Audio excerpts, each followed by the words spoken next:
Hi, Roy here on my channel Roy Reads Anything, including movie tie-ins. So July now, next month, August, when we got Garb August, a month of reading trashy novels, that great event devised by Criminoli. And one of the prompts for that is novelisations. So I was looking, can I find a trashy novelisation? Occurred to me that the movie Quadrophenia, did that have a novelisation? Turned out it did. But for me, the kind of really commercial sort of cashing in type of novelisations are ones where they're handed off to somebody who is good at writing novelisations and written all sorts of stuff, and they quickly produce a book to be released at the moment of the film. And this is a lot more interesting than that, which is why I'm making the video now, not waiting for Garb August and not sort of giving it the accolade of being trashy as such. So, Quadrophenia. Timeline. Early 60s, 64, 65. Mods were a thing, a youth group here in Britain. It was characterised by a focus on style, like fanatical attention to detail of clothing, sharp suits and that sort of thing. There was also the riding scooters, so Vespas and Lambrettas. As with the clothing, Italian style was often looked to as being the thing to go for. So going around on a scooter, fantastic. Fueled by speedy drugs, amphetamines and so on. And with a soundtrack that, as time went on, included groups like the High Numbers, who became The Who, attached to it, if you like. And this guy, Alan Fletcher, author of this novelisation, was involved in that scene and was around at that time in the 60s, so was an actual mod, as it were.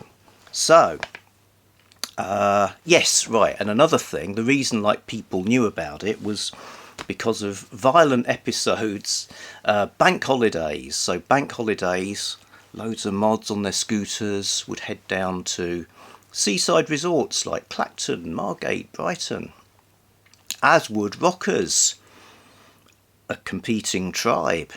And there were pitched battles on the seafront. There was, deck chairs being thrown around and stuff like that, and the media made this sound like the end of civilization. So that was a thing. So that's early 60s, right? Timeline continuing, 1973, and The Who produce a double album called Quadrophenia, 73. So it's a rock opera. They'd already done Tommy, another rock opera that had also been turned into a film. But this one is about the whole mod thing. So there's a central character, Jimmy, and it follows his experiences, both of being a sort of enthusiastic participant in that sort of mod stuff, but also of growing disillusioned with it, and sort of seeing how the heroes and the culture and so on, he was still an outsider from that, just as well as from the sort of straight world. So you get like a bunch of songs that explore all of that as a sort of rock narrative. I always avoided this. I remember at the time we were like, blimey, it seemed we barely got used to stereo, and this one is quadraphonic. But the idea of getting immersed in some kind of surround sound, I would see that much more as a sort of transcendent hippie kind of thing, So seeing it done about the gritty world of the mods seemed weird. But having listened to it now, it's fantastic. And the actual physical record comes with all sorts of stuff, including a fairly fairly lengthy text, which is that story. So you get the story in prose as well as through the lyrics of the songs. And then it's kind of done as a sort of photo novella with these album-sized pages that give you Jimmy on his scooter with his family. Just real sort of slice of life, kitchen sink drama, grainy black and white images unfold the story in this form. Meal in a cafe, 5 Park Drive, which, as a complete aside, you knew you'd had a smoke if you had one of them things. Less stronger than senior servings. About the same, I think. Yeah, so the scooters, kind of immaculately maintained, often customised with things like loads of mirrors. So you're getting all this stuff in 1973, which is not that long after the reality of it. I said this wasn't for Garb August, but because in this version of the story, Jimmy is a bin man for a while, actually does feature a double-page spread of a rubbish dump with a mod in the middle of it. So that was cool. Anyway, yes, so you get that sort of version, 1973. Fast forward again, 1979, Quadrophenia the movie is made with Phil Daniels as Jimmy, and that version of the story expands on this quite a lot. You've then got more characters, you've got a love interest, you've got a lot of the stuff that's in there. Some of the stuff that's in here is not in the film, and vice versa. And it's a great film. It's an iconic movie. It's sort of, I think at the time, being from Brighton, so some of it's filmed in Brighton, okay, so the mods go to Brighton and lots of the action is down there. Brighton's a very important part of it. I remember it being filmed with people I know were like extras, and it looked like an uneasy mixture of the modern Brighton that you would see just walking around and this sort of view back to the past. Now, of course, all of it's massively in the past. But it's a great film for which Alan Fletcher was a story consultant. So the plot thickens, you know, certainly not a sort of random hack who's given the task of creating a novel about the film. But it has all the signs of being rushed into production as a book. So, for a start, the cover has no images from the movie, no mention of cast members. So yeah, it hasn't got the strap line. So the movie has this it's Quadrophenia, a way of life. None of that. It isn't even very mod-like the way it's been decorated, you know. But into the book itself, then. So I'm convinced this was written based on the script while the film was being made and not based on like seeing the film or even a rough cut of the film, because there's stuff in here that's different. There's iconic stuff that's like missed out. So in the movie there's a particularly key scene where it's in Brighton, there's a big fight going on, and Jimmy and Steph, played by Leslie Ash, they're running away from all the trouble and they head down an alleyway in Brighton, and then let's say a romantic scene ensues.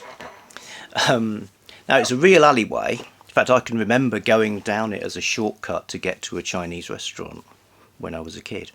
And it's become like a site of pilgrimage now. It's got loads of graffiti on it.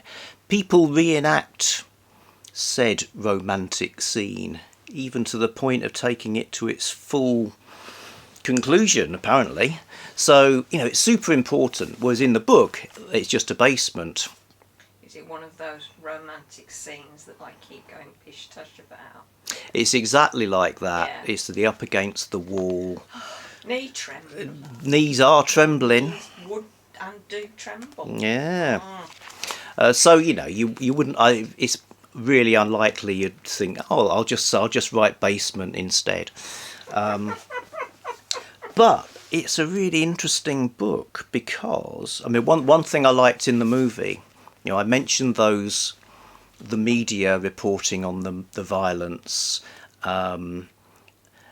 Jimmy has those press cuttings like stuck on his wall in his bedroom, so it's like that story is part of the story that he, the character, is feeding into, and that sort of works in the book as well. You get a lot of press cutting stuff, which are real press stories. So you get pages and pages of that kind of reportage.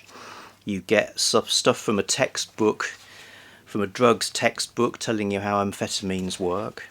You get different kinds of narrative. You get the authorial voice, sometimes telling you what's happening and sometimes giving you kind of insights into the whole mod philosophy. So remember, Alan Fletcher, the real deal. So obviously the movie, it's show not tell most of the time, whereas here he can tell you stuff about like the fanatical views about clothing styles and things like that.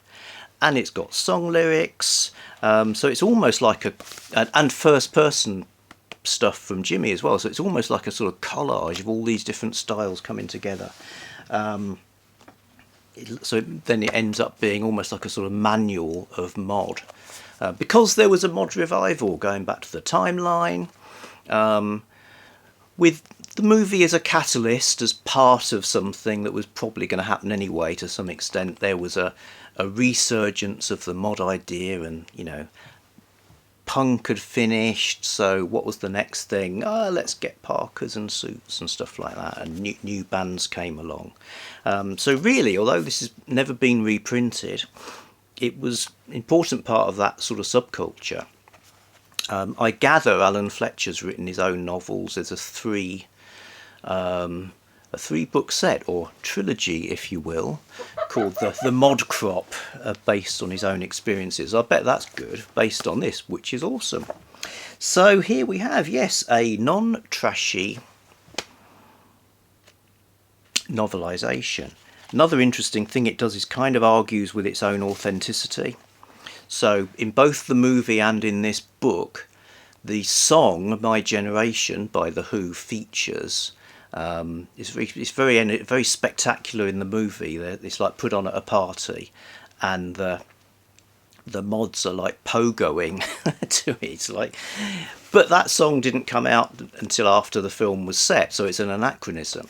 But it says, as it says here, however, in this and other cases, the particular song was used to illustrate some part of the myth created by and around the mods, and there seemed no better way of illustrating, recreating and remembering that myth than by quoting from material now accepted as central to it. So in a convoluted way, it's sort of saying, print the legend, you know, that, yeah, that couldn't really have happened, but now it's what people think of as mod. As is Quadrophenia. I'm sure there are some, like, I was there at the time, mods are saying, this is all bollocks, you know, but now in the rear view mirror of our scooters chundering along, this is what mod almost certainly is. So what's the real Quadrophenia? Is it the album? Is it the movie? Is it this book? Is it buying the merch and going on the tour of Brighton to see the locations? Is it some combination of all of those?